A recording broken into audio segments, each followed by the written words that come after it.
Welcome to the Dear Doc Podcast, where we will discuss the business of running a dental practice with a panel of experts.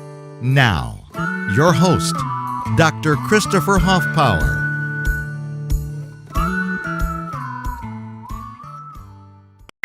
Hey guys, this is the Dear Doc Podcast, and this is your host, Dr. Christopher Hoffpower.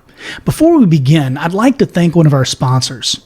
How would you like revenue coming into your practice even before you reopen? Abella is the first and only solution that is helping practices to collect more money and faster. The best thing is that you can try it for free from now until June 30th. All you have to do is email info@abellaar.com for more information. That email address once more is info@abellaar.com. And hey, Abella, thanks so much for sponsoring the podcast. Hey guys, this is Doc Hoffpower coming to you from my studio here in Alvin, Texas once again. And today I am joined again by Brett. Gotcha. Kyle Francis. So for those of you who have seen our podcast before or have seen me interview Kyle before, I have messed with him about his name. I've called him not Patrick. I've called him Patrick. He's actually started changing his signatures in his emails to me almost on the daily. So I get great entertainment from that. But today we're going to talk about some really serious things about different business models, but specifically the DSO/DPO business model, and some of the questions that maybe we don't have the vocabulary to ask. Maybe some things that I know for myself, I was ignorant about, and so I want to bring that information to you guys so that we can answer some bigger questions like, is the DSO model a fit for me? So without any further ado, Brett, take it away. I love it. All right. So just in case your folks haven't or kind of forgot who I was, so Kyle Francis, I'm the founder and president of PTS, Professional Transition Strategies. I started up the company about 13 years ago and have affiliated or sold about 350 dental practices, either to other individuals or to groups. So, and more groups over time. So maybe a good place to start is I just want to make sure, as a clearing point, right? So you partnered with a DSO, right? Correct. And DPO, but we'll get into that DPO. later. Okay, got it. Yep. And does everybody know who that is, or have you talked about that much? I haven't talked about it much because I don't like pushing people and swaying them in that manner. But sure. I joined and partnered with MB2, and I have been absolutely thrilled, particularly as I'm sure you understand through this entire period of time, this whole COVID thing. Yep. I believe I've probably never made a better decision for my sanity and for the health of my practice and for my financial well-being. Yep. Good. Well, so yeah, MB2. So just so you know, I really like them as well. We've partnered a whole bunch of different practices with them over the course of time. However, I do like a bunch of them, right? And I think there's kind of pluses and minuses to a lot of different styles and a lot of different ways of doing things. And keep in mind, just because I like something doesn't mean that you will, right? Just because you like something doesn't mean that I necessarily will as well. But kind of the goal here is to go over many of those different types of models, right? And just kind of show the differences between them. Lots of times whenever I think about this, I kind of think about it being called maybe like, a conundrum, right? And whenever I think about it being called a conundrum is because a conundrum is something you don't either know enough about, right? Or is going to be an interesting problem. And so my thought is, like, for the last 10 years, we've learned a whole bunch about DSOs. I mean, quite frankly, whenever I started my company, I would not sell practices to DSOs because I had 3 different deals that ended up happening where they were terrible, right? They were really, really bad for the seller and people were not happy with me. So I was like, okay, well, I'm just going to take a break from this. I'm not going to do this anymore.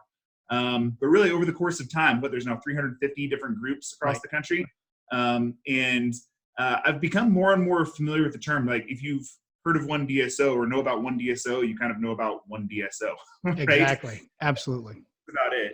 So Would it be helpful to provide maybe a little bit of context as far as like, history of what is a DSO, that type of stuff? Absolutely. I think it would be. And I'd like to further elucidate here. As you're crystallizing these terms and you're telling people exactly what different forms this thing takes, that the DSO model has gone through several iterations. Some people say as many as 7, some people say as many as 10, where they have differentiated themselves and they've tried slightly different things to get the business model right so that it's good for both the practice owner / doc and good for the company that's purchasing or partnering with that doctor. So there's a lot there that's not covered with the term DSO or DPO. Right. Yeah. So maybe like to go back a little ways, if you look at just DSOs in the U.S., I mean, this is not new, right? Right. And DSO is actually a subset of an MSO, medical service organization, right? And a medical service organization has been around, since the 60s. So I mean, that's how hospital systems started, right? Is going to be grouping together of practices, grouping together of doctors, and so. The reason it's taking a little bit longer. Kyle, why did they do that originally? There had to be a benefit to that strategy. So what was that benefit they were after? A big portion of the benefit was going to be administration, right? So essentially you have all these individual groups, all these individual doctors that are out there, and they kind of are replicating each one of their services many times over, right? So whether that's going to be insurance verification, whether that's going to be accounting services, whether that's going to be all of the background marketing. A big one also is going to be insurance reimbursement in that world, right? So insurance reimbursement is going to be the biggest one. As they get together, they can negotiate the price of insurances up for the compensation, right? So that's the biggest reason on the hospital system. But so the reason that DSOs kind of took or was a laggard behind all this is because you have, call it, 100,000 plus individual dentists out there, whole bunch of different mom and pop shops out there, and all of them are kind of in the $1 million range, right? So they're not going to be huge practices for the most part, right? And you're also not going to have like these tiny practices on the other side. It's just kind of hard to wrangle, right? So where if you look at, ophthalmology practices. Ophthalmology practices are typically going to be larger in size. You're going to have more partners in each one of them. And so you don't have to have as many of them to come together in order to form an organization. So that's kind of the reason there was a little bit of a lag time there. But I mean, shoot, even the ones that we know of right now, I mean, there's very, very large groups out there that have essentially been around since the 80s and 90s, right? So if you look at Heartland, if you look at Smile Brands in one way, shape, or form. Love it, places like Love It, places like Castle, Monarch, some of the names. Completely. Yep. So all of these, many of the companies kind of started up in the 90s. Now, what I get asked most of the time whenever I'm going through like a prospectus review, something like that, with an individual doctor is going to be, it's like, why do these things exist in the first place, right? And so really, if you think about it, it's just kind of a finance 101 question, which is going to be, you can accept non-dentist investors into a DSO where most states don't allow you to be a non-dentist investor into an actual dental practice, right? So the main reason is just to include those folks, because if you didn't, or if you didn't need that, essentially what you could do is you could just do this by forming together a group, right? So if you think about like an organization. And I have some arguments on that one too, that many group practices are actually DSOs, particularly when there are multiple location practices. And frankly, a lot of this, Kyle, it's always confused me. I came to dentistry very late in life, and it's always confused me why dentists had never figured out the cost sharing model that MDs had. And that's a big part of this whole shebang, Very much. Yep. Very much. Yep. And so that's really interesting. Okay. So essentially, whenever I think about groups, I think about like the AADGP, American Association of Dental Group Practices, right? And all of those are going to be founded kind of more as just dentists coming together, maybe having, 5-10 practices out there, but all of it is going to be completely and totally doctor owned, no investor, right? And over the course of time, kind of one of the reasons to group together is going to be not just the cost sharing model, but also going to be the finance 101 model, that if 1 + 1 does not always equal 2, right? 1 + 1 can equal 2.1 or 2.5, right? And so if you can do that multiple times over, then suddenly you have an organization that is much, much, much more valuable than a single practice Absolutely. by itself, right? So it essentially kind of becomes an M&A game, right? So mergers and acquisitions. My thought is like most of the DSOs that are out there, as funny as it is, really did start with a single practice that was doing well, right? A vast majority of them did. And so you have one practice that did well, maybe they went out and started up another one, maybe they went around and purchased another 2, 3, 4, whatever. At some point or another, you hit what's called like a debt ceiling, right? And a debt ceiling is going to be that one person can only handle a certain amount of debt. So if you're a person who has a very, very successful practice, maybe you can handle up to $5 million worth of debt personally, right? A bank says, okay, I can kind of understand how I'm going to lend you this $5 million. Mm-hmm. We're not maybe super happy about it, but overall, maybe we'll get there, right? So once you hit a debt ceiling, then you kind of have a which came first, chicken or the egg conversation. It's like, okay, so do I keep on growing, or do I wait until I pay down a whole bunch of that debt and then can keep growing? So to me, this is going to be a big reason that DSOs kind of came into being, that investors came in and said, hey, we can kind of solve this bank problem and we can solve this financing problem. So I mean, you have a whole bunch of different groups in the 1990s that ended up coming on board. And by the 2000s, investors started putting together structures for them to thrive, right? And whenever we say thrive, it's interesting. You said that you think that there's been 7 or 8 iterations of DSOs that have been out there. I think there may be more.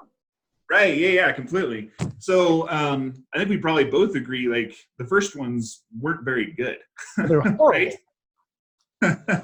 Like, okay, from a doctor perspective, obviously I'm not one, right? So from a doctor perspective, what makes it horrible in your eyes? Like, well, I think what most people think of whenever they think about DSOs is someone coming in and purchasing a practice and becoming, the Empire in Star Wars, right? Right. You've got some guy who walks in and goes and force chokes you and says, you will lower your overhead.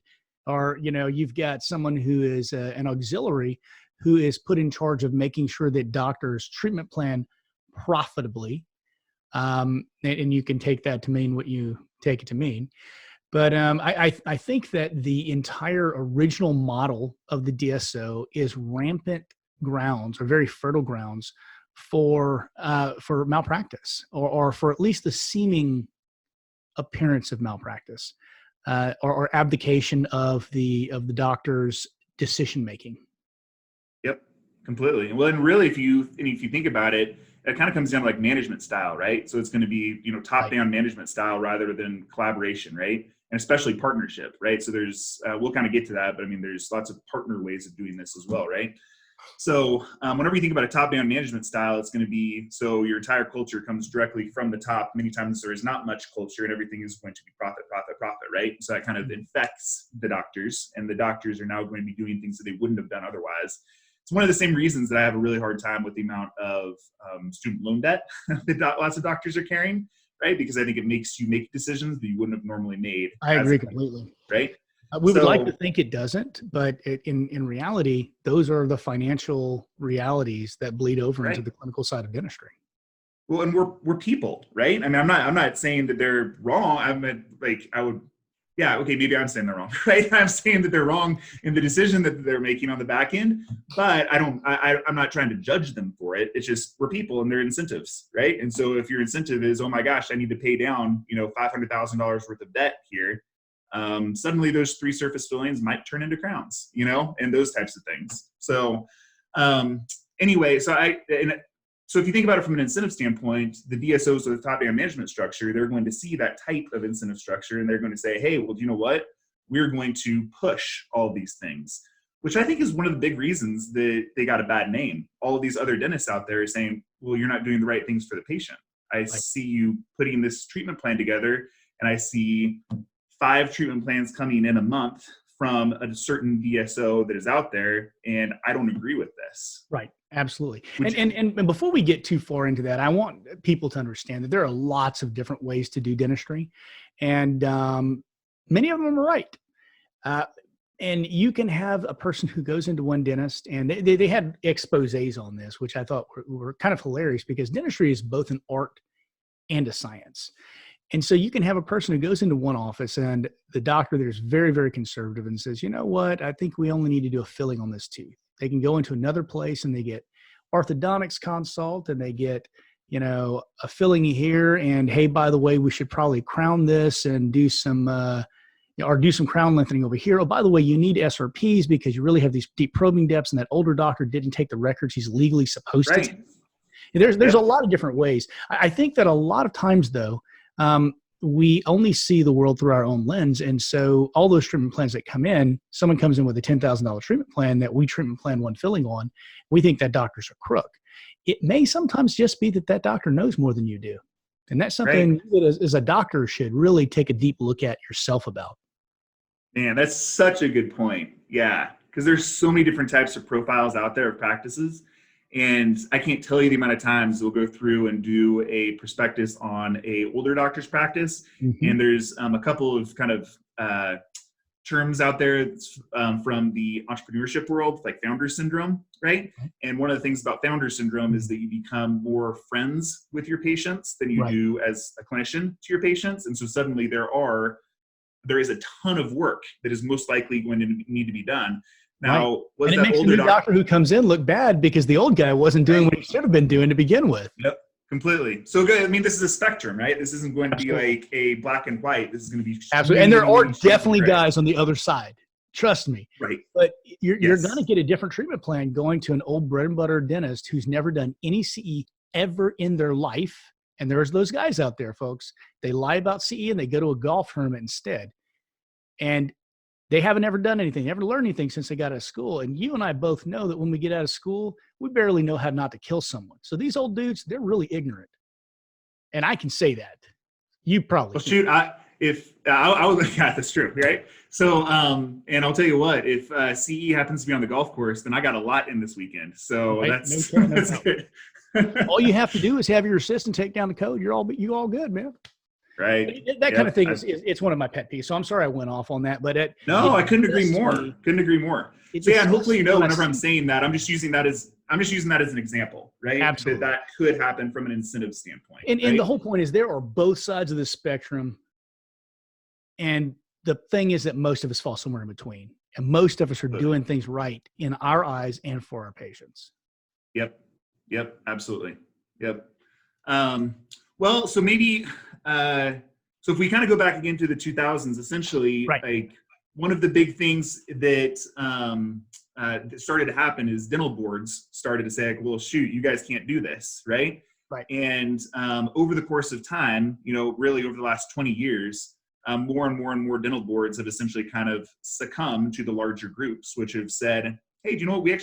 We can do this. And there's ways around these laws in each one of the states for a dentist to not just be the sole owner of a practice, right?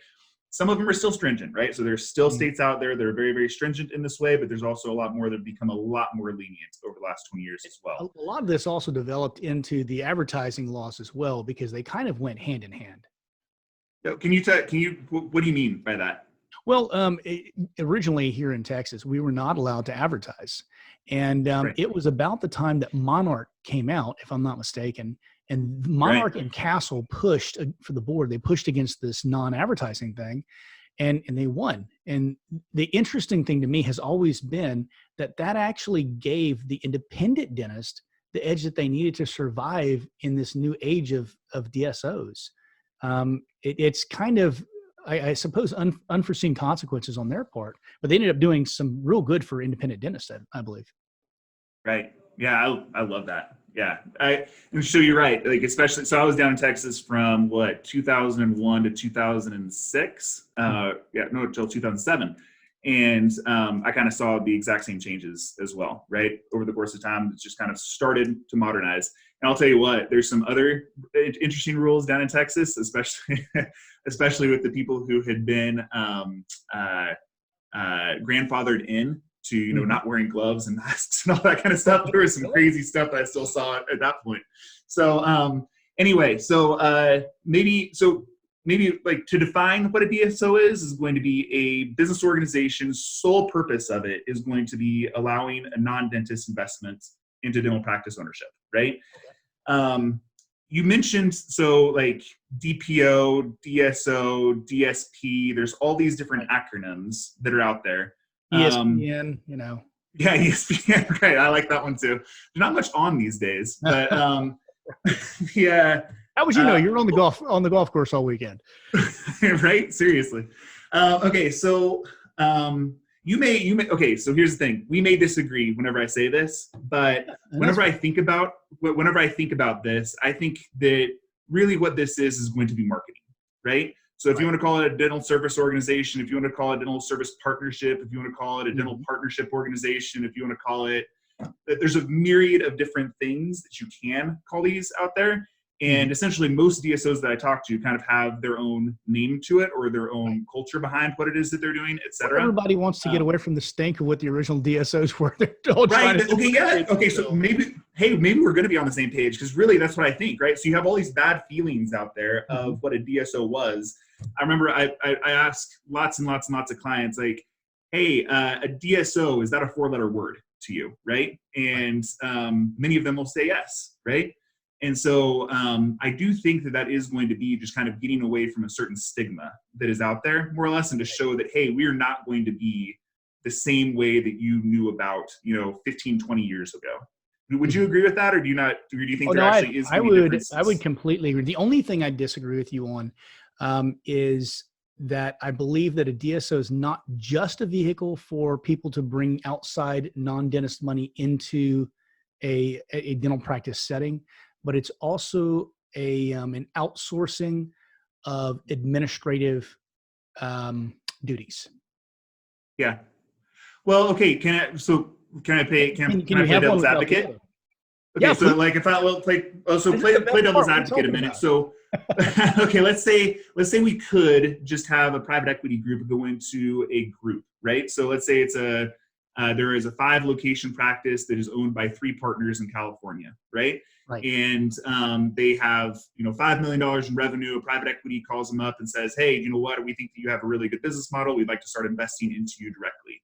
If they were able to, they actually wouldn't even need to set up the DSO, right? Mm-hmm. Because you could actually handle all of those kind of duties within the practice itself, right? So each practice that came on board, they would just kind of have the entire organization built out such that you don't necessarily need this extra entity that is out there, which is going to be the DSO, right? So I'm 100% with you from a grouping standpoint, like economies of scale, yes, right? Oh, absolutely. You definitely need it. So whether you're pushing total variable costs down, whether it's allowing additional benefits for your employees, whether it's negotiating with insurance to get higher reimbursement rates. I mean, all of these things are really, really, really great that can be done.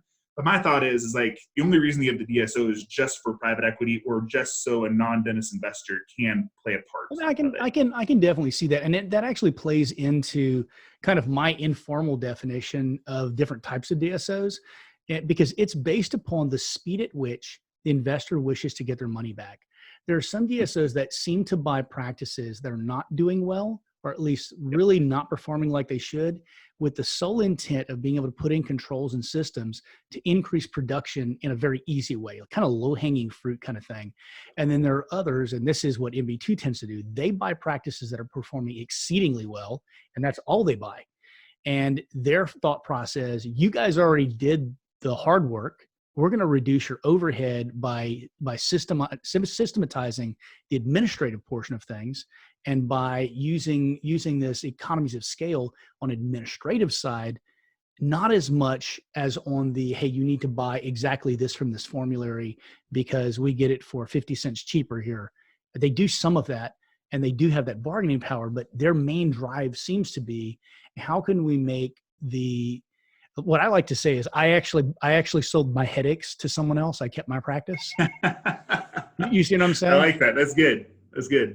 But it seems like there's really kind of those two very distinct, stark realities whenever it comes to someone buying into your practice who's a non-dentist. And it seems that also drives the managerial style that's necessary to get to their end goal. Yep. To me. Yeah, and I guess what I would say, go ahead. I said, and I can be completely wrong, and correct me if No. I think you're right. I guess whenever I think about it, so like if we put it on that same continuum, right, which is going to be different shades of gray. What if we switch that continuum to are DSOs good or bad? And the answer on one side is yes, and on the answer is one side is no, and then they're all in the middle, right? It's like well, and it's a sliding in there, scale. It's a sliding scale that the middle depends upon who the dentist is. Completely, absolutely, yep. So, I mean, with 350 different DSOs and 350 different business plans, one that you might never consider might be a perfect fit for somebody in Massachusetts, you know? So well, I've recently made a really good friend, Dr. Brady Smith, and he runs a comfort dental, and their business model is so starkly different from my own that I wouldn't enjoy working that way, but he loves it and he thrives under those conditions. So I think you're absolutely right. There is a put it this way, there is a DSO model that fits almost everybody except for the people who will never fit a DSO model. Is that accurate? Yeah, there's one for everybody unless there's not. That's it. I thought you'd like that. So go ahead. That's good. That out. And I'm sorry, I've kind of pulled you off base there, but I thought those were some good points to make. Yeah, completely. No, I would much rather you pull me those directions. So the reason I think that there's this kind of the top-down management style ends up kind of occurring is going to be because if you think about like how hard it is to create culture in a single office, multiply it by 100, right? Right, exactly. I mean, that's a really, really, really challenging thing to do. And so suddenly, as you grow, it becomes exponentially harder to keep that culture that you had started out with as you continue growing on. I mean, look, you look at like a group like Heartland, right? I think that obviously there's going to be varying degrees of what you would say about a group like that, right? So some of them would be like raving about how good it is, and some people would have not as fond things to say about them, right? Right. But it's because they have 1,000 locations, right? Exactly. And 1,000 locations is super hard to wrangle. And you think about the management structures that have to be in place for all those different individuals. It's staggering, really, the size of an organization like that. And so I do think it becomes harder over the course of time. But whenever somebody asks me, like, is a DSO good or bad? I guess my retort is going to be, well, I think there's good and bad dentists, right? And I think that just like there's good and bad dentists, there's good and bad people, there's good and bad DSOs. And then kind of along that scale, just like you talked about with Comfort Dental or something like that, yeah, I don't know if that's something that you might thrive in, but shoot, there's a guy that I know very well in the north end of Colorado Springs who loves it. You know, that's his jam. So, and who am I to say he's wrong, right? Exactly. And that's kind of the point I was trying to make earlier is that even our treatment philosophies as dentists are not aligned. Right. The only thing that we can assume is aligned is that we all care about our patients, and we should assume that. Yep. And much the same way, the only thing that aligns with all of these different DSO models is the assumption that they care about making a profit. Is that fair? Well, they do, because almost all of them are going to be backed in some way, shape, or form, right? And so if you have investors backing, then essentially they need to be returning a profit to their investors as well, right? So would it be helpful to talk about like how private equity works at all, or is that going to be too inside baseball? I think that is that's really kind of pulling back that curtain so that people can really see what's going on. Maybe even it would be more appropriate to saying opening up the fifth wall, because in a very real way, because we're dentists, we're trapped within this dental world, and we don't know that there's a dental world. There's another world going on beyond that comic book page, right? Right. So yeah, shatter the fifth wall for us, if you will. Here goes. Ready? Okay. So for the longest time, it was going to be an individual dentist buying from another individual dentist. There's a bank involved. That bank has actually kept valuations of practices artificially low, right? Mm-hmm. So the reason being is because of that debt ceiling that we're talking about. So essentially, the most that a dental practice or a dental lender is going to be lending is going to be something like 85% of total practice collections during a 12-month period, right? Okay. It's pretty much the most. Every once in a while, there's a few exceptions, but that's going to be primarily the most you can get. Okay, so back in 2008, 2009, like everything dried up, right? And so I was doing transitions at that point. Everything dried up. The reason everything dried up was because the banking system essentially seized, right? So banking system hasn't seized this time around. There's been a lot of kind of good things that have been put into the banking system to help. Okay, I know that we've talked about this, about recession, depression, all those kind of things, but it hasn't happened yet, regardless, right? I'm hands off on that. I'll bring you way down the rabbit hole on that. Okay, right on. But the other thing that's kind of allowed valuations to stay decently similar is going to be the fact that many private equity groups have essentially what's called a lockbox, right? Mm-hmm. So if you're a private equity group, what you're going to do, let's say you're the manager of that private equity fund. What you're going to do is you're going to spend a couple of years going around to high net worth investors and to organizations and saying, hey, look, you should entrust some of your money to me for a defined period of time, right? Typically, a private equity group is going to keep that money for something like 7 years, right? So they're going to spend 2 years going around and raising that money. Let's say they're raising a $100 million fund. They're going to spend 2 years going around raising it. They're going to close on that round of financing. And from there, they now are going to be going out and executing their business plan for spending $100 million, let's say, in dental practices, right? So before you go any further, I want to call people's attention to something. Something you said there just kind of rolled out, and it's super, super important. The number of years that the investors are waiting on the return of their investment will affect your multiple on your EBITDA. True. Something you should know about, guys. So go ahead and drive on. Do you want me to go down that? Do you want me to go down that road for a minute? I do, absolutely. Because most people, I think, have a hard time wrapping their heads around what's EBITDA. Why do they use that instead of a percentage of productions or collections? Okay. So what is EBITDA? So EBITDA is going to be earnings before interest, taxes, depreciation, amortization. It's essentially an accounting term. So it's an acronym. It's an accounting term.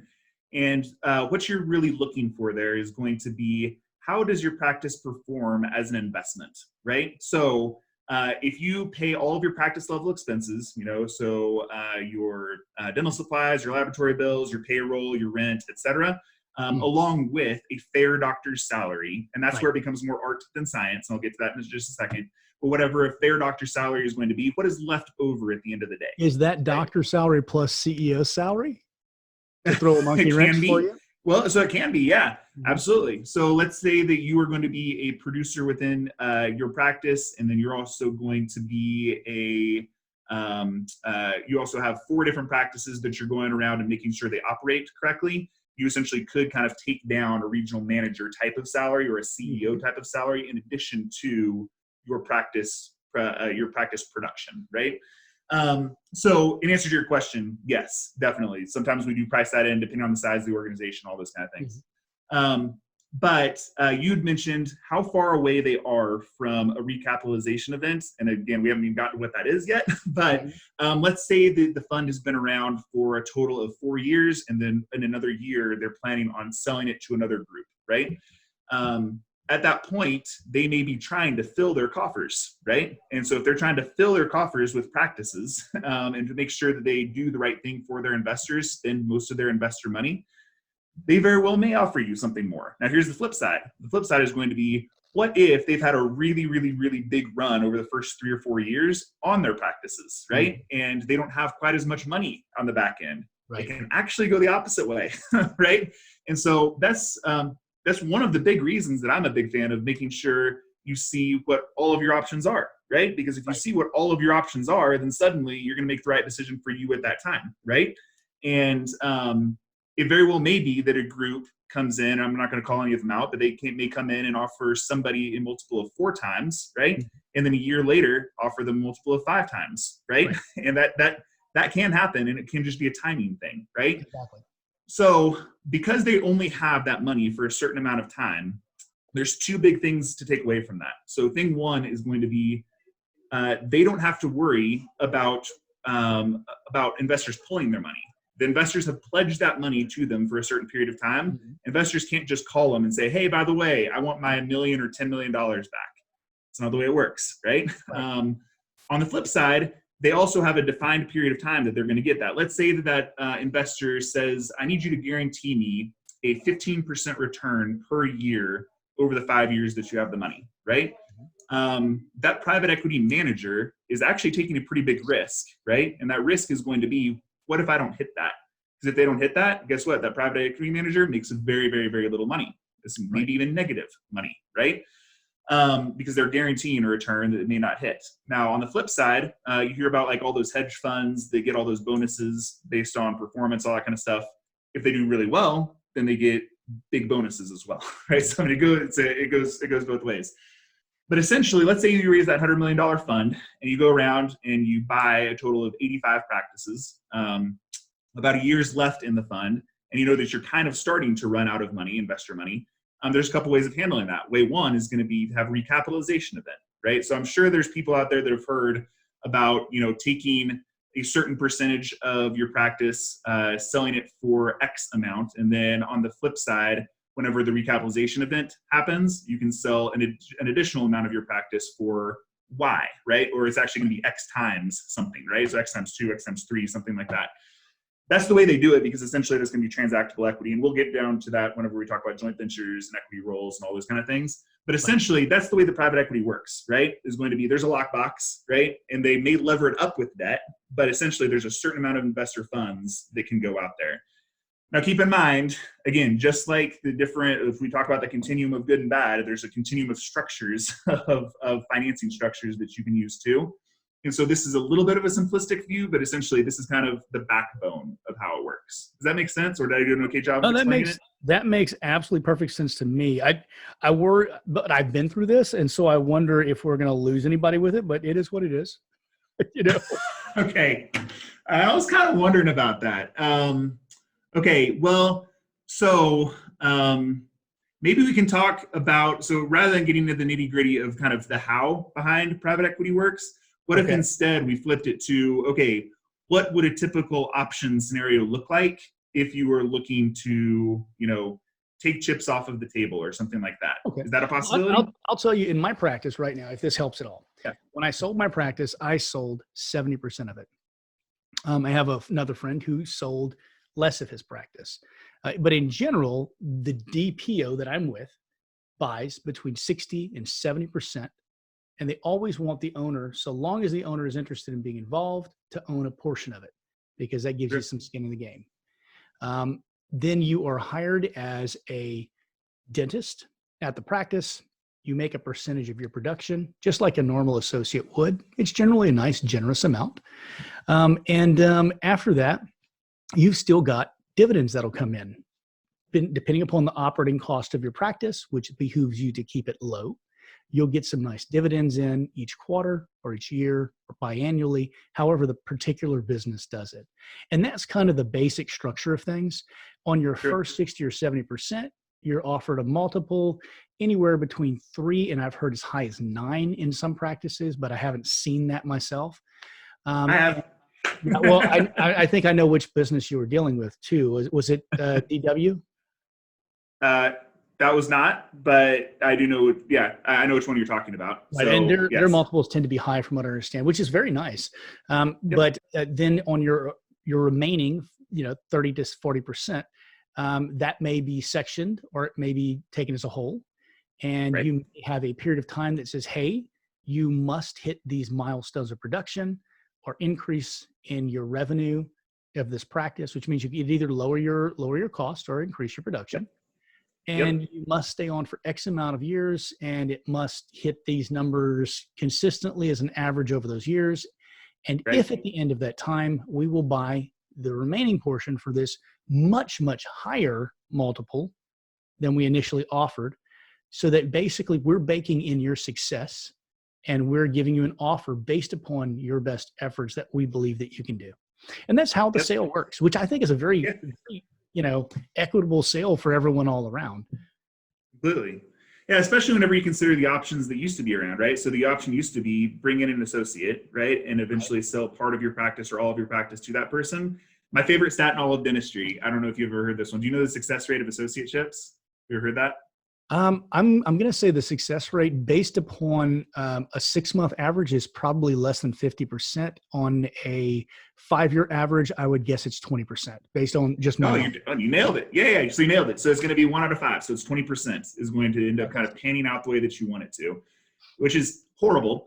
I used to do associateship placements, and I used to get, calls from either the associate or from the employer saying, "Hey, what the heck? You put me with this jerk." It's just like, yeah, well, they also just don't work out very often, And so they probably said the same thing.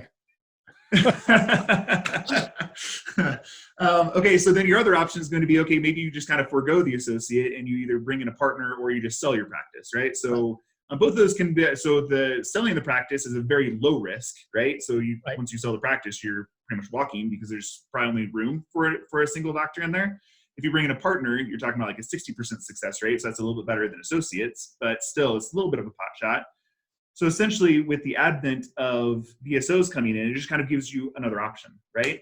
And so that option can be as easy as kind of the old way of doing it, which is somebody coming in and buying 100% of your business, right? And you're just kind of staying on as an associate. There's lots and lots of groups that do that, by the way. And there's really, again, nothing wrong with the older way of doing that, right? So if that's something that you want and you want to take more chips off the table, then that's fine, right? And you're talking about like outsourcing all of your headaches. That's literally outsourcing all of your headaches, right? You're going to be an associate and that's going to be completely fine. Some people do consider that a little bit like reverse mortgagey. Does that make sense whenever I say it like that? Oh, no, absolutely. I was actually going to use a racetrack analogy and say that whenever you hire an associate, you're betting on an unknown quality, a horse that someone just told you runs well. Whenever you sell to DSO for that remaining portion, you're actually betting on a horse you know how it runs. It's you. That's really good. I like that. Yep. Oh man, that's really good. I wish I would come up with that. Jeez, that's really great. Okay. Consider that stolen, by the way. So Absolutely. Okay. So as people got more competitive over the course of time, right? So they would keep on buying 100% of the practice, but they would allow you to roll investment into a holding company, right? And that is the company that now holds. That is my favorite part of being a member of MB2. Yep. I'm betting on the success of all of my partners. And that ameliorates so much risk. It's just, I felt whenever I saw the packages that they offer, I just felt like it was such a generous package. And, you know, guys, you know me, I don't come out beating their drum, but I really like this style of practice. It resonates with me. So, but really there's, 300 of the 350 now offer programs like this, right? Where it's going to be wrapping into a holding company. Well, those 50 suck, right? Yeah, no joke. I don't work with those. So yeah, if you fall too far down the continuum towards our DSO is good and you're on the bad side, it's like, I'm just not gonna mess with you, you know? So, but essentially kind of what you're doing there is you're taking your single stock, right? So if you look at your practice as an investment, you're taking your single stock in your practice and you're switching it over to a mutual fund of dentistry, right? Yes. Which is kind of an interesting way of doing it. And it's also can be extremely lucrative. If you look at the people who kind of got in on the start of Heartland, right? Or the start of Elite or the start of a many other groups, they've done exceedingly well, right? Wrapping their equity into that type of environment. So there's still groups out there that are doing that, right? And so some of them are kind of more startup groups where you can get in on the ground floor and essentially kind of multiply those returns by significant amounts, right? And then we kind of get into the joint venture model, right? So the joint venture model is going to be something MB2 has made very attractive in the dental world. Again, this is not a new concept, right? And so I like those guys over there, but it's not new. It's new in dentistry, right? Right. And essentially what you do is you sell a certain percentage of your practice, right? And then they allow you to come along, you get net income distributions as you go, and then you also can have a transactable equity portion on the back end, right? Mm-hmm. Now that transactable equity portion is super interesting, right? Because what it allows you to do is it allows you to transact your personal portion of your practice with the private equity group that is going to be coming along, right? So let's say that you did keep a 60% stake within the business. You might be able to sell half of that stake, right? At a very high multiple, right? So instead of selling it at 4 or 5, you might sell it at 12, right? So that's pretty attractive, right? Now here's the thing. Rounds, I can't confirm or deny anything for mine because I am under an NDA because I did sell, just so that anyone knows that's why I'm not piping in. Something like, right? So I've heard that they can be as high as like 15 to 16%. True. Yep, that is true.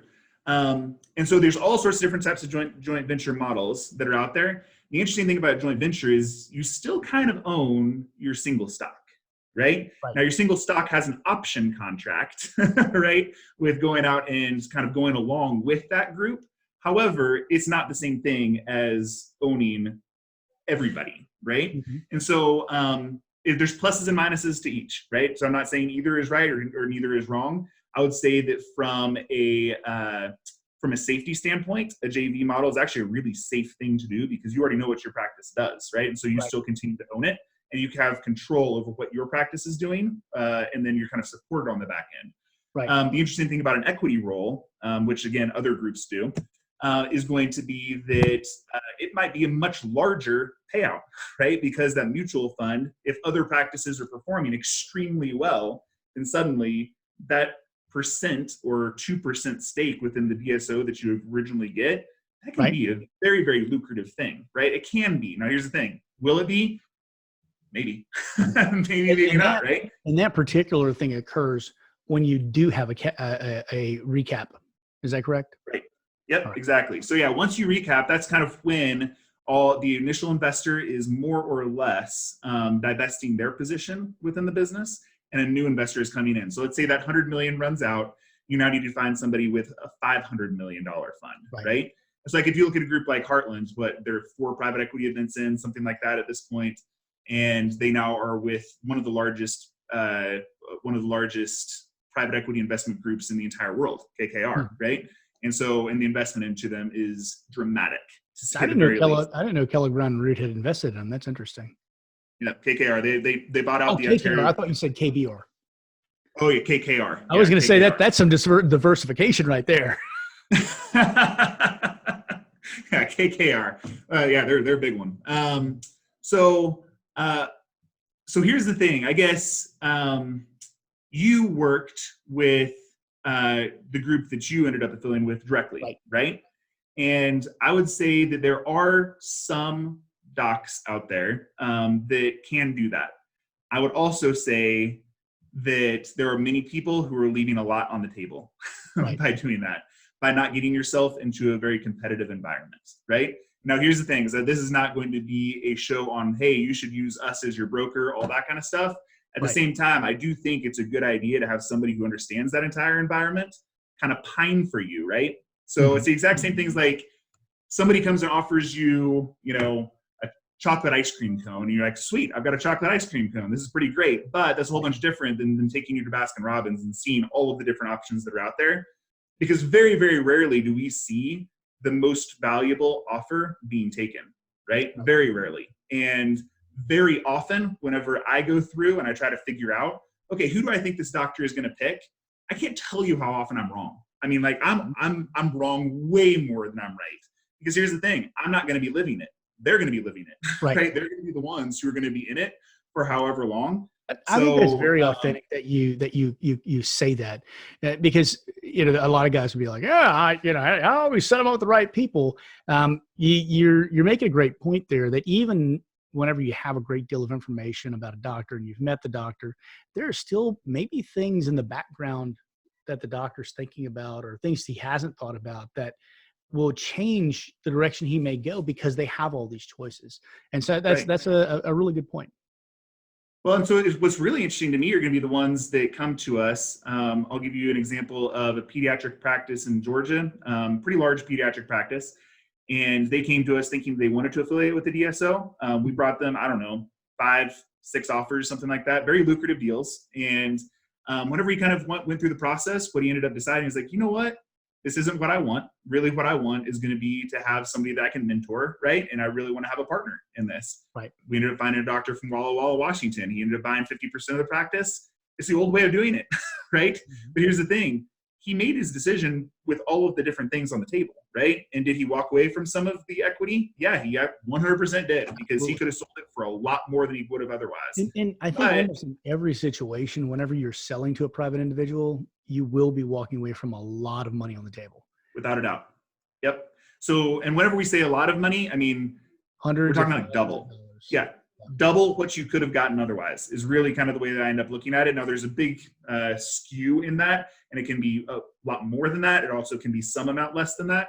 But I mean, it's dramatic, the difference. And what's really interesting is we're kind of in this like little niche of time that 20 years ago, people did not have these options. There was no such thing as this option in dentistry. And 20 years from now, there's also not going to be this option in dentistry, right? So we're going to be consolidating. We're consolidating at a really fast rate. That brings me to some of my questions. So let's have we covered this? It's relatively fertile ground about the different ways that DSOs operate. Sure. have we covered as much of that as you want to? Let's do it. Yeah, let's go somewhere else. Okay, I believe that the future of the landscape here has changed greatly, and it was changing already before COVID, but much like many, many things like hyperinflation that's about to happen, it's just been accelerated by shutting down the U.S. economy. So my belief is that, and please, I'd love to discuss this and debate this with you. If you think I'm smoking crack, tell me. It's all good. But what I see in this landscape is that there are going to be a glut of practices that want to sell. I think brokers are going to have their pick. DSOs are going to have their pick of which people that they represent, which people they purchase from. They're very quickly going to tie up their equity position, and then they are going to look going forward at actually redoing something they did in the past very poorly, which is the de novo practice. I think that there's going to be a lot of shared risk going on where they bring on new doctors and say, I want you to be part of our brand. We're going to help you to buy a practice. We'll do all the management, or we will help you to build a practice, find a location. I think there's going to be a lot less equity grabs in older practices because they're going to become very, very much devalued, particularly older PPO practices that just don't have the flexibility to go out of network or to renegotiate everything on the table. And that's kind of my thoughts. Okay. So we probably might disagree a little bit more than we agree here, but okay. I don't think you're wrong. Okay, so here's where I'm going. To this point, I mean, we have 84. Just let's look at it from a micro standpoint, right? Okay. So from a micro standpoint, we have 84 practices. They're for sale across the country. 23 of them are under contract. Out of those 23, there hasn't been a single one that has fallen out of contract, and not a single one has changed the valuation multiples, right? Okay. Not a single one, right? So here's the thing. Is it possible that can happen? Yeah, it 100% is. And I mean, I think the not considering that as a possibility would be an error, right? Mm-hmm. At the same time, I also kind of think of still this time seems to be an opportunity discussion at this point. I think it's possible that we kind of change that to risk mitigation over a long run. And that, I mean, it's been very weird in my entire career. So since, call it, 2007 is whenever I really started selling practices. Right. I've not run into a buyer's market, not once. Right. And so even in 2008, 2009, it wasn't a buyer's market, just everything seized. Right. And everybody went into complete and total risk mitigation mode. And actually most sellers were the ones that drew back and said, look at what happened to my 401k, look what happened to my IRA. I need to keep on working. Right. Mm-hmm. And so that kind of created an issue moving forward, but it's an issue that really has been solving itself with DSOs coming in and purchasing at a much higher rate. Right. Right. So is it possible for that to occur? Yes. I just haven't seen the data from it yet. Right. Mm-hmm. And so if I'm looking at everything is either being baked in or baked out at this point, we're not going to see the true repercussions for at least a year financially. Yep. I think you're definitely right on that too. So I do think that it's a good idea to use this time as an opportunity to consider what your options are. But overall, I'm glad that your outlook is rosier than mine. That gives me a lot of heart because you've been doing this a lot longer than I've been thinking about it. So well, yeah, maybe, but I mean, here's the thing: is I could be wrong, So I mean, and if I'm wrong and you're right, then suddenly. You really should be looking right now from a risk mitigation standpoint, right? I can't tell you how many people have come to me over the last month and a half that we sold their practices to a DSO or partnered them with a DSO, et cetera. And they're every single one of them without fail is like, oh man, I'm so glad we did that, right? And so, because of course, right, you have a huge group behind you that is kind of helping you acquire PPE, right? And helping you making sure that everybody is paid. You don't have to go through most of the time the PPP and EIDL programs, right? All those kind of things. So, or at least you have really good resources on the back end. So look, I guess, man, I hope you're wrong and I hope I'm right. Right? I've got you thinking now, don't I? I didn't mean to. I didn't but mean it to is make possible. you have a restless night for the next couple of weeks here. Oh no. So here's the thing: is like something that was kind of interesting to me. So I was on. There have been tons and tons and tons of valuation webinars that have been happening, just kind of talking about, okay, so what is going to happen with valuations going forward, et cetera. Not just in the dental world, right, but also business brokers that sell car washes, right, and sell all sorts of different stuff. Like, okay, what's happening here? And pretty much everybody has the same idea to this point. It's like, okay, well, unless you're taking out an SBA 7A loan, which, by the way, they're running out of money and they will not have enough money for the end of the year. So, but what's really interesting is dentistry doesn't have that problem because most deals aren't done on SBA 7As, right? So almost all of them are going to be conventional financing or going to be kind of mezzanine financing, stuff like that. But I would say that the outlook of the buyers is actually decently bullish right now too, right? Mm-hmm. And so there is an opportunity, if you do think it's going that way, to take advantage of people who do think it's bullish, right? I guess I'm probably one of those people as well that would consider it bullish. But my thought is that even if it is bullish, then and we do prove to be right, then suddenly you're in the right place anyway, right? Mm-hmm. So it's an interesting thought about kind of equity drying up as well. I do think that there's probably going to be fewer dental or DSOs that are going to be starting at this point, and I think that has been driving a fair amount of the competition. So I do think you're right. I think the equity side probably is, as an eventuality, going to dry up, but it hasn't happened yet, right? So there's still a lot that is being offered. And we should probably define the terms baking in and baking out. But even if you're looking at things from that standpoint, eventually, 4 quarters from now, we're going to have a truer picture of where we are. And I think that if things don't turn around 180 degrees, equity is going to dry up, because if we're no longer making the kind of money we were making, if we're no longer as profitable as we were, particularly as we look at expanded appointment times and expanded costs per procedure and things like that, then it's going to go to greener pastures. I mean, that's the whole point of private equity. Yep, completely. So yeah, whenever I think about baking it in and baking it out, most of the time that's going to be, so that's valuation methodology, right? And so you're either baking, normally this is in regards to a we're not talking about natural catastrophe. Oh, sorry, like what? I just wanted to make a baking joke. We're not talking about muffins, people. Muffins, yeah. So muffins and cookies, right? Normally this is going to be in regards to if a hurricane, right? So if a hurricane happens and you have to shut down for a month as you get everything kind of righted with the ship, all those kind of things. There's 2 different ways of looking at it from a valuation portion. So way one is going to be baking that into what has happened over the course of time. So like, let's say that you have a last 12 months P&L, and then you're baking that into that last 12 months. And okay, well, hey, by the way, for a month there, I didn't have any revenue, or for 2 months, I didn't have any revenue. So the way that you recover from that is by switching the buckets around, right? So essentially, you're probably not going to cash out 100% on the front end of the deal, right? Whether that's going to be an individual or whether that's going to be a DSO. They're going to be looking at it from a methodology of saying, okay, we'll give you less upfront, and then we're going to do risk sharing. You talk about risk sharing. So that's what it means, is going to be either an equity portion, or larger equity portion into a holding company, or a larger earn up or an earn out. And actually, I heard somebody call it an earn back this last week, which is kind of an interesting way of thinking about it. So essentially, it just says, okay, look, over the next 12 months, 18 months, like, just get it back to where it was, and you'll make exactly what you would have made to start out with, right? So I like doing that from an equity standpoint, because then there's a larger upside from an equity portion, rather than just saying, hey, just earn it back. And really, it's all you who's taking the risk, because if you don't get it back to where it was, then we're essentially taken care of entirely.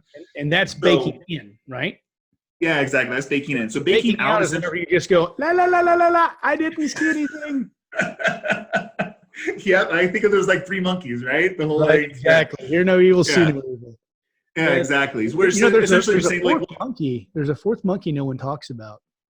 Okay. Have no fun. Ah, okay. That's good. All right. Yep. Yeah, that's very true. You get me thinking about fun stuff, man. Okay, so this is always a great interview. I think we've got great chemistry on here. So yeah, completely. I think that those methodologies are going to run into a stumbling block. And that's because most disasters that we have experienced thus far in business anywhere worldwide have tended to be regional. And even whenever there's that old saying that politics are local and all politics are local, something like that, you know what I'm saying? So Yep.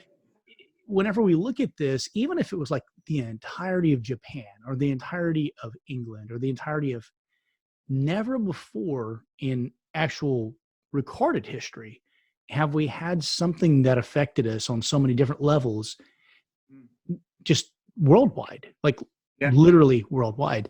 And it's not just an effect of the healthcare market. It's not just an effect of the economy, like a global catastrophe that will affect the economy. It's every aspect of our lives has been affected by this. And I think that in a very reality, we're writing a new chapter in the rule book here, and all of us, no matter how informed we are or how intelligent we are all just making our best damn guesses. Completely. Oh man. So you're preach, right? I couldn't agree more. And so I hear people saying that like this for sure is going to happen on the back end, that for sure is going to happen. I was like, look, nobody knows, right? It is 100% a guess, and it may be an educated guess, but there's very, very smart people on multiple sides of the spectrum saying that they think that they have the right way, right? And they're completely opposite in their opinions. Completely opposite. That's yeah. Very, very important. Yeah, very much so. So yeah, I couldn't agree with you more. And so the reason I like this topic is because it kind of allows you to cover both sides, right? Which is like, okay, so if it is an opportunity discussion, right? Great, right? This is an actually pretty big opportunity that only comes around like one time ever, right? So once it happened within the hospital environment, guess what? Another consolidation doesn't just suddenly happen, right? M&A activity still happens every once in a while, but another big consolidation of an industry doesn't happen. Or if you want to think about it from a risk mitigation point of view, yeah, I think there's reasons to think about it that way too, right? So I think that this is kind of an interesting topic for those two reasons, Absolutely, for sure. But so if I'm looking at just like, do you have time for like two more? Absolutely. Okay, great. Okay. I actually have a couple questions for you. I'm going to ask them now and let you bake them in to your discussion or not. What long-term effect do you believe that COVID will have on the dental industry? And should, by the measure of the way that business is done, should older DSOs have access to better PE and be able to offer better terms?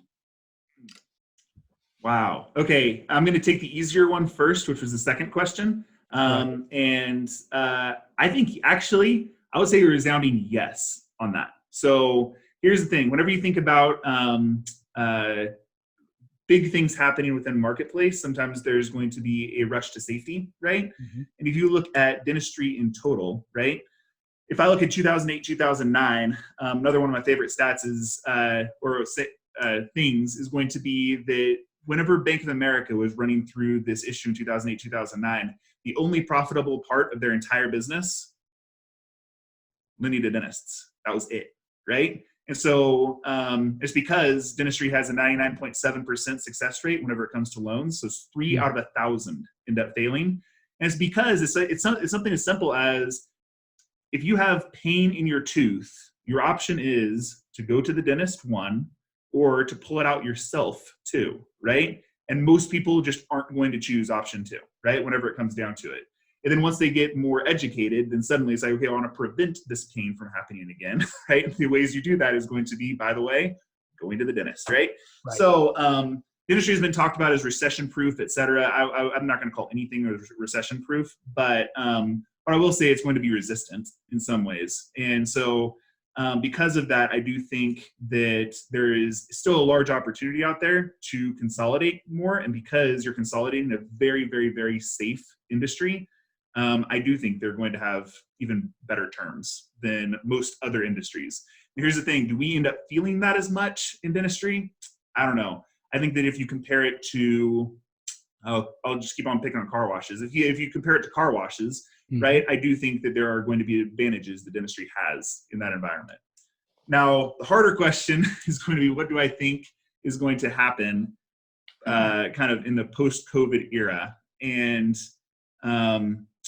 what I think is probably, or is going to be most likely, I kind of think about it from, Occam's razor, right? So the easiest answer is typically going to be the right one. And so I do think that we're going to continue to accelerate in terms of overall consolidation. Like right now, we're something like 17 or 18% consolidated in dentistry. And there's a lot of good white papers out there talking about how in the next 10, 15 years, that we're going to be at 70 to 80% consolidated, because you look at other medical, that's pretty much where they are. 2030 were predicted by, I believe, the ADA to be 50%, if I'm not mistaken. Yeah, I would say that's going to be, I would say that's going to be on the low end of the spectrum. Well, I think especially now with COVID, I think it acted as an accelerator for a lot of changes that were already occurring. Yeah, because so suddenly we're thinking about it more from a risk mitigation standpoint as well, right? So there's now kind of two reasons to be thinking about it. In total, I think that is going to, I think that those groups are going to be driving the insurance bus a lot more. So you talked about how the smaller practices are going to have a harder time surviving just because they're not going to be able to negotiate the rates, especially the older PPO practices. Yeah, I actually agree with you. They're getting squeezed from both ends because reimbursements are going to go down and costs are going to go up. Yep, I agree with you. And so, however, I just think it's going to take a bit for us to get there, right? So most people I end up talking with the phone on, I'm big on don't make a decision out of fear, right? And so the fear on this is going to be, I really do think this is like 5 to 7 years before. Yeah, they're not getting cut in half. Kyle, I think it's the death of 1,000 paper cuts. Yep, I agree with you. Yeah, and those paper cuts are going to be, you're not getting paid as much on procedures. It's costing you more to run those procedures. And then also your really, really, really great staff can be attracted away by better offers by people who are saving on the other things, right? So, so I think that's probably where we're going to go. Again, I really don't want people to be making decisions out of fear, right? If you think strategically, you'll be right? the first consultant to dentists who doesn't. Really? You think? Oh man, they use fear to. Okay, there are two things that almost every consultant or every salesperson does to dentists. The first is they sell them on fear of if you go down the road you're going down and not my road, I can't help you. Or if you don't go down the road, I'm telling you, you're going to be ruined, financial disaster, or the board's going to be mad at you, or your patients are going to hate you. Don't drop insurance. Your patients are going to hate you. You're going to fail. It's all failure, failure, failure. It's fear. And the other one is the cost of a single crown. Everything is sold to dentists based upon the cost of a single crown. And you always hear, yeah, but doc, you only have to do one more crown a month. How many more crowns do I have to do? Oh man. Okay. So the second one, if I can speak to that just for a minute. So whenever I started my career, I was with a large supply company, and you can figure it out if you go to my LinkedIn. There have got to be classes in saying exactly that because it's so perfect. Oh yeah, 100%. So I was responsible for selling lasers and then cone beams right whenever they were coming out, all that kind of stuff. And it was like the return on investment calculators all had to do with that. And they also had to do with, let's see here, what is it? Section 179 depreciation schedule, right? Yes, absolutely. Section 179 is like, oh yeah, all you have to do, you save 35%. It's like, well, you don't really save 35%. Right. I mean, if you didn't spend the money to begin with. Right. Yeah, you would have gotten 65% of this. You could go off by a Porsche or whatever else, right? So, I couldn't agree with you more on that side. That's a shame that so many people are doing that. The only thing that I would say that is a fear concept that I do 100% believe in is like, if you're older in your career and you're making the choice to cut back hours, don't do that. Why would you? Don't do it. We hear it all the time. Of that dentist. You ready? Well, I don't know that I want to bring someone into the practice. I was just thinking that Betsy and I would just take a little arsenic every day and a little more until it just all ended. Because that's what you're doing. You're slowly poisoning your practice. Don't think that way. Right. It's moronic. Completely. Yep. I couldn't agree anymore. And my thought is like, that is the worst way to make a decision, right? It just is. It's the worst way to make a decision. And people do it all the time. Like we literally talk to people every single week who have made that decision, and it is wrong. It's just wrong, and it's bad, and you shouldn't do it. If you're thinking about cutting down hours, like just sell now, right? Become an associate, just sell now. You'll get more in the long run if you do it that way. So yeah, in true Huff Power form, I've thought of another perfect example. Yeah, while you give me your example, I'm going to move myself because I figured out that I'm running out of batteries on my better run. So we're good. We're gonna keep on going. I was going to say, it's kind of like deciding that you're not going to live that long, and so you decided to start shitting in the corners of your house. It doesn't make any sense. It doesn't work for anybody. Don't do that. Right. Yeah, completely. Now your hair is truly green. It's green now, right? Like oh gosh, there's some comic book hero that has green fire for hair. I don't know who it is. Green Lantern? Yeah, maybe it's the Green Lantern. I don't know. I have to ask my kid. So anyway. But overall, I mean, maybe my thesis is going to be like, right now, there's still leverage the dentists have, right? Because there's so many groups that are trying to grow, and they're trying to grow parallel to one another. And whenever you have that, you have a very competitive environment, and like, you should definitely sort out what that competition can do in terms of valuation.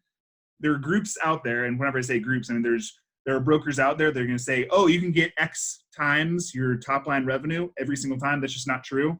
But you should definitely understand what the differences are, right? So if you understand what the differences are, you may say, just like the guy in Georgia, like, hey, do you know what? I don't want to do this, right? But you may also say, oh my gosh, this is a whole bunch different than what I thought. And at least you're educated, and whether it's now or whether it's later, at least you go through that education process. So, okay. I'm going to ask you to do one last give for all of our listeners before we go. Okay. I'm going to call this the back of the napkin EBITDA. I always say EBITDA. Okay. You say EBITDA, whatever. So it's hilarious to me whenever people said EBITDA. Some people say it like that, and I just don't understand how they do it that way. EBITDA. It's more fun to say that way, Kyle. EBITDA. So anyway, we're just silly today. So anyway. Yeah. I'm a dentist, and I want to kind of know what my practice is worth. So I take my cocktail napkin because I'm sitting at the bar thinking about selling my practice. So the first number I'm going to write down is my what? Revenue. Okay. Yeah. Okay. So let's just do it this way. That is, though. So we're going to walk them back. Okay. So your collections. Okay. Let's start with production. Right? Let's start with production. Right. So the first number that you might want to know is going to be production's what did you say? Production's useless. Give him the key. I agree with you, but like, hey, if you're saying they start from the top, we'll start from the top. Okay. So I would not start with production. I don't like it. Right. I agree. Yeah. Okay. So I don't like it. So the first thing you do is you write down your production, your gross production per year, right? Right. Cross it out. You unzip your pants and you look at it, right? Because that's what you're doing, because that's all it's good for. Right. Throw that napkin away. Now write down your collections. Yeah, there you go. For something that makes sense, Kyle. I write down my collections. All right. So write down your collections. Then what you're going to want to do is you want to write down kind of all of your main costs that you have out there. So the easiest way of, rather than doing back of the napkin, is if you have a P&L to start from, that's the easiest way, right? Because you want to know what all of the different costs are that you have with your business. Right. And then what you want to do is you want to start backing out some of those costs, because your CPA is doing certain things with your tax return to save you money, right? So whether that's running an audit, calling shit stuff it really isn't, but kind of is. There you go. Yep. Hoping you don't have to. So I'll give you some examples of stuff that I've seen, right? So I mean, I see people who buy gold through their supplies. I see people. Oh yeah, add backs are huge. Huge. Oh yeah, exactly. So I mean, there's tons and tons of things. I see people pay all of their kids at least $7,000 to be models of the dental practice, etc. Right. So I mean, lots and lots of ways of doing it. I have an annual meeting at Augusta. I mean, my living room. Yeah. Great. Yep. Exactly. Those are expensive. Anyways, you want to know what all those are. So essentially, you're going to just circle those numbers and say, okay, look, that's not real, right? So I'm going to circle this back because this is actually money that I'm taking. I'm just doing this for tax purposes. Great. Circle all of those numbers, add them up at the bottom, right? So that's your total amount of add backs, right? So then what you're going to want to do is you're going to say, okay, I'm paying myself this amount per year. So how much you're paying yourself as a dentist, right? That's not how much you're taking in distributions. Mm-hmm. That's how much you're paying yourself as a W-2 employee of your own business. Some people spend no money on it. I would say that's a great way to get audited. Some people spend very little money on it. I would say thumbs up, that's great. And some people spend all of their money and don't take any net income distributions, which I do not understand, but I can't tell you how That is a often very that happens. bad tax strategy. Fire your CPA, one who advises you better. Yep. We just appraised a practice in Florida. There was a $4.3 million practice. Each one of the doctors is making more than $600,000. They take it all as W-2. I'm speechless. It's just like, how on earth? Like, just backwards. Anyway. Well, they are very giving people, and they believe that the U.S. government needs every bit of help it can get. Yep, exactly. Yeah, they're doing good things with that money. Anyway, so what you're going to do is you want to know how much you're paying yourself there. And then finally, what is your net income, right? So your net income, that's the distributions that you typically think of, right? So what you want to do is you want to add all three of those numbers together, and that comes up to your SDE. So that's seller's discretionary earnings, right? So that's all three different ways that an owner can get value out of a practice. So your collections. Yep. You're going to take out of your collections. Yep. You take out your collections, all your add backs. That means all the shit that you really buy for yourself and your personal use in your family that is not really a business expense, but you lie and say it is. Then you're going to take out. Yeah, so you're going to find your W-2 income, right? So you take the adjustments that you have. So add backs, adjustments, right? So you take your add backs, you take your W-2 income. Your dividends out. And what you're left with is what? Yeah, so essentially that is your seller's discretionary earnings. If you add those three up, that is seller's discretionary earnings. And the reason I like to go there first is that shows how much money you are making out of the practice a year in different ways, right? And so that tells a broker whether or not a young dentist should buy the frickin' practice. Right, completely. Yeah, we have to do a return on investment calculation to make sure that it floats, right? All those kind of things. So that's the old way of kind of figuring out. Now, what you're going to want to do is you're going to want to take your total amount that you are doing in the practice, right? So not how much the practice is doing in total. Let's say you've got $1 million worth of $1 million practice, and 800,000 of it is going to be your activity. $200,000 is hygiene, right? So you're going to take that $800,000 and you're going to apply a multiple to it, right? And that's going to be how much are you going to be paid on the procedures that you're doing. Just so it's back of the napkin, let's say it's 30%, right? 0.3, right? So we take that 30% and then we minus that amount, right? So that 30% of 800 is going to be 240,000, right? So we're going to minus that amount from that SDE in order to get to your EBITDA. That is your EBITDA. That's the easiest way to get there. All right, guys, there you go. Now you actually know how to calculate your EBITDA. And whenever you look at that number, multiply it by 4 to 6 times, and there's different reasons for it being higher. My suggestion is always, whenever you're looking at risks, multiply them times the highest risk possible. And when you're looking at benefits, multiply them times the lowest risk possible. And what that comes out with is a way for you to overlap your costs and benefits. And that ground where they overlap, that's your safety margin. I hope that makes sense to people. Yep. And so if I can add one more thing to that, I think that one of the biggest pitfalls that we see is going to be that people are just going to say, okay, I'm being paid X times EBITDA, and I think this is a good deal, but they actually haven't done a return on investment calculation over the course of time. So if you're planning on staying with the business over the course of 5 or 10 years, what does your return on investment most likely scenario look like, right? Do you recommend a breakpoint analysis for that? And if so, for how many years? So personally, what I want to see is I like to do a 5-year return on investment, just because what I'm factoring in is going to be one sale of the DSO to another strategic investor. So essentially you're getting recapped at least one time there. Right. Beyond 5 years, it starts to get a little bit wonky as far as the different options that are going to be. What'd you say? Last year, 5 years at this time is a bit wonky, you know? That's could have another COVID, folks. You could have another COVID. So right. I think those are really good guidelines. And Kyle, I think you really did a lot of good for some people explaining that. So thank you. Good. If you want to, hey, it's my pleasure. I love talking with you. Well, I love talking with you too, man. We always have a lot of fun. So folks, if you want to know more about selling your practice and you're thinking about going the DSO route or not, you can contact Kyle Francis. And Kyle, what is your contact information there? Yeah, so Professional Transition Strategies is the name of the business. If you go on to www.professionaltransition.com, or if you just call me, so my number is going to be 719-459-1021. I'll be happy to chat with you. Yeah, I think that if you go on the website, there's a lot of other kind of neat little calculators and resources that you might be able to use.